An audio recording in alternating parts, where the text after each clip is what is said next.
Okay, so welcome to today's Legally Speaking podcast, LinkedIn Live, proudly sponsored by Clio. Let's start off with a question. What's the bigger challenge for today's global legal leaders? Navigating fragmented geopolitics or preserving the trust across borders? With that in mind, I'm joined by a very special guest today, the wonderful Florian, who is the Chief Compliance Officer at Axwell Springer. And ahead of his exciting panel, Geopolitics and the Law, Are We Headed for a Divided World? At the very exciting upcoming Corporate Counsel and Compliance Exchange happening on the 6th to the 7th of October in Berlin. So today we're going to unpack all of that. But before that, a very warm welcome to the show, Florian. Thank you, Rob. Great to be here. Thanks for having me. Oh, it's an absolute pleasure. I'm really excited to get into today's discussion. We were just talking off air. But before we get into that, all things sort of geopolitics and compliance, what are you personally most looking forward to about this year's Corporate Counsel and Compliance Exchange Europe in Berlin this October? Several things, actually. So, first of all, of course, meeting my fellow panelists. I'm looking very much forward to the discussion because there's going to be panelists from very different industries, and I'm interested in exchanging views from all the different viewpoints on the geopolitical matters we are going to talk about. But even more than that, just generally exchanging with people, legal compliance professionals, getting to know new people, sharing insights. So very much looking forward to that. Yeah, and I love it when people get together. It's that energy, that's excitement, that knowledge exchange, all of that good stuff. Okay, you mentioned your panel there. We're going to start around sort of geopolitics and the in-house agenda. So from your vantage point then at Axwell Springer, what are the early signs you're seeing of sort of fragmentation in markets, regulation, and sort of legal cooperation, keeping in mind your title of the panel, which is Are We Headed into a Divided World? Yeah. So actually, I think being a compliance officer in a media company, I would say we've seen these geopolitical shifts coming and all the challenges they bring. They bring to us probably even earlier than maybe other companies, because working in the media industry means that you rely heavily on a landscape where freedom of speech, rule of law, other democratical values are preserved. Otherwise, you cannot really do the business we are doing, right? So, and therefore we are looking through this lens on all the countries we are doing business in, and so if you're pointing at the geopolitical issues, I mean, one of course being Russia having attacked Ukraine and everything that has developed since that attack in Europe and across the world. So we as Axel Springer, we've pulled out of Russia already in 2015, I think it was, because then already you could see the more tightened grip by Putin and his regime on media, so that we said, this is not a country we can do business in anymore in the fashion we would like to do business. So that was like an early sign, and since then, unfortunately, it hasn't gotten any better. No, absolutely. And that, I guess, leads nicely on to preparation for sort of senior leaders, such as, heads of compliance and general counsels, preparing their teams for a world, particularly where law and the values and, increasingly diversions between the East and West. What would you say to that for people to actually try and prepare their teams for this? So I guess most general counsels and compliance officers are doing that already, but if not, or at least what I'm trying to do, what our teams are trying to do, is to look beyond like the very specific legal questions that you're being asked by the board, for example, or other business colleagues in the company.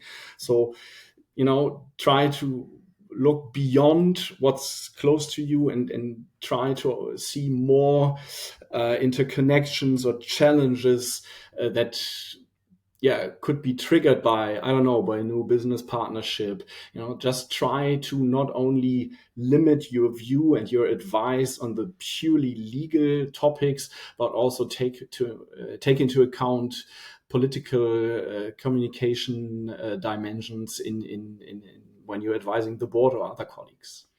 Yeah, and again, that's kind of where I wanted to go next, actually, because obviously, as a sort of chief compliance officer, how do you think about sort of embedding a compliance culture that withstands a lot of the political, regulatory, and potentially sort of reputational pressures, particularly across multiple jurisdictions? Yeah.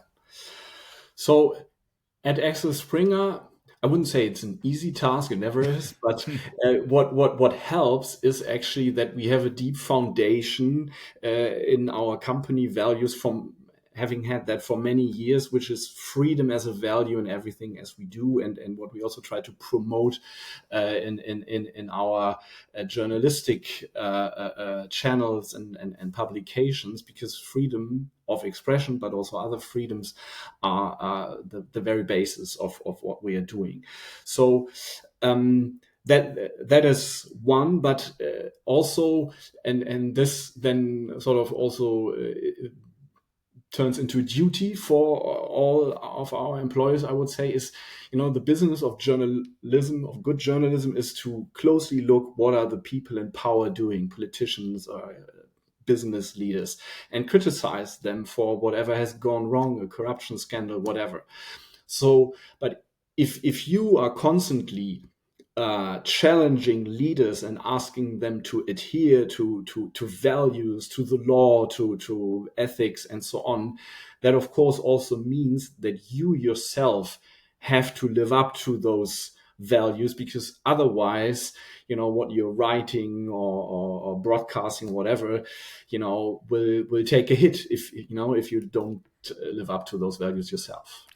Yeah, and I want to go a bit deeper on that in a moment around trust and reputation and as all the points you just mentioned. But I want to kind of stick on the internal investigations and antitrust, because two of your specialities.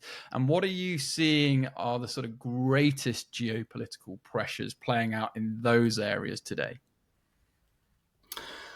So antitrust, very much, I think, and it's not good news in my view. So, for example, what we are seeing is, and probably you've read it in the news or seen on TV as well, is that increasingly antitrust litigation or antitrust procedures are becoming politicized. So, for example, there are proceedings by European Commission against some of the big US big tech companies, and they are now put into connection to the whole tariff discussion started by President Trump in the US. I mean, being a lawyer, I would say tariffs and antitrust prosecution are two very, very different things, but we're seeing that they're being connected, at least in political communication, hopefully not in the end in the authorities or courts that are dealing with it. But I see a real danger there that, antitrust as one important business area of law is becoming politicized. Same, of course, holds true for China. I guess if you have antitrust proceedings in China, also as a non-Chinese company, you will have to closely monitor geopolitical issues as well, because they might play a role in a simple antitrust case. Yeah, and it's fair to say that your role is very full on, very demanding, and very broad. I want to come back to the point you're sort of touching on before around the sort of media, the trust side of things, because Axel Springer is both a media powerhouse and indeed sort of a digital business. So how does operating in a sector so closely tied to freedom of expression and indeed public trust shape your approach to compliance leadership, and any tips you would give to others? Yeah, so the safeguarding of journalistic independence, sort of as the basis for good journalism, is one of the things we deal with a lot in our compliance team, together with the editorial departments and other competent colleagues in the company. So this is key. And what I see in our company is that also the editors in chief are taking this very seriously, that trust is very important. So all the challenges, especially for journalism, we are seeing all this discussion about biased journalism, then of course also business challenges by AI. So trust, building trust and earning that trust and confirming that trust is very important. So we try to support that with our compliance function, for example, that we raise awareness for potential conflicts of interest for journalists, for example, that might harm the independence. So that's one of the topics. But also, as I mentioned again, this model of if you criticize others for maybe not adhering to high standards, that means we need to adhere to those standards. I think that's a strong phrase you can use internally to shed light on the importance of that issue. Yeah, and taking responsibility and being proactive as well, which I'm gleaming from there. You did mention AI, and I'm gonna ask a question about that in a moment. But just want to kind of build on the sort of disinformation that's out there, and polarization is very much on the rise. So, do you see general counsels and compliance leaders having a broader duty beyond the company, almost as guardians of societal trust? Yeah, I think so, very much so. Because first of all, we are all citizens of the country we are in. So in my case, it's Germany, but I don't think it would be any different in Great Britain or the like. So as a citizen, but also, being a lawyer by profession and, having studied the rule of law and the importance of it, I think it's very much in our own interest to promote this and to make sure in our daily work that it doesn't is not reduced or is not challenged too much, let's say, because we are seeing that the rule of law is under attack in some countries. So as much as we can, we should promote it and be there to make sure that we can benefit from this great thing humans have developed 100 years ago or so, or even longer ago. Yeah, and agreed. And I love that you sort of, take that responsibility beyond your role as well as sort of a senior executive and wanting to do good and, protect society and, be part of shaping that. I did say I'd touch on AI, and you can't escape it now. The world that we're in, every business, in fact, if you're a business not using AI, then you're in trouble. I'm very verbose about that. But what's your view on AI more generally as a sort of chief compliance officer? And, how have you approached AI and the benefits and maybe some of the cautions related to it? Love to get your take. So I think in general, it's two things. One is, how can we as compliance officers or general counsel make use of all the new AI opportunities to make our life easier, to make processes more efficient, for example, faster and so on. And for example, in our department, we've been experimenting with a chat bot that together with a service provider, that where employees can ask questions about the policies, especially on gifts and invitations in the company. Hopefully, the bot is becoming so good that it can take a lot of the burden of that work, and we can focus on other things. So a lot of advantages there, but I think a lot also is still developing, because the one challenge is that in the legal profession, accuracy is so important. And that is something where the AI sometimes still is not yet that good as it should be.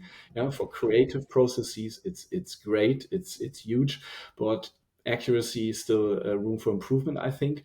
So the second part of court is, it's a new thing in business, and we will have to see, what risks are there, and legally, and what should we do to reduce those risks, and we are closely monitoring that, of course, and have started with awareness workshops for employees and so on. But let's see how it develops further. I'm sure there's other companies with other use cases that have also, from a regulatory point of view, much more to watch out for than us. As as a media company, we are in a pretty unregulated environment. If you are a pharmaceutical company, for example, using AI, I think the challenges on the compliance side are much bigger. Yeah, absolutely. And indeed for law firms and many sort of other organizations within those heavily regulated environments. Okay, I mean, you read the headlines, we're all going to lose our jobs, it's robots, it's going to be AI, et cetera, et cetera. But let's maybe park that and look at the future readiness of what you think beyond 2025 that looks like for compliance leadership. What would you say to that? Well, if I try to pull it very short and very brief, I would say prepare for the unexpected. I think, and also, I mean, this is probably nothing new for most of our listeners, but I think we have entered into a phase of insecurity, much more insecure than the past decades, and that's something everybody, including us as general counsels or compliance officers, need to prepare for. So when you're, for example, doing a risk assessment, don't rule out things where you say, oh, this is never going to happen. You should think twice before ruling out something if it's never going to happen, because we are seeing lots of things we thought were unthinkable, and they've happened in the past year or so. So that's, I think, the key thing I would recommend. Yeah, I always say you've got to expect the unexpected. Keep an open mind. You never know. Even more so in the world that we're living today, in terms of the exponential rate of change and the way things are going. Okay, so if we are then heading towards a divided world, where do you see opportunities for legal leaders to still build bridges and promote shared standards?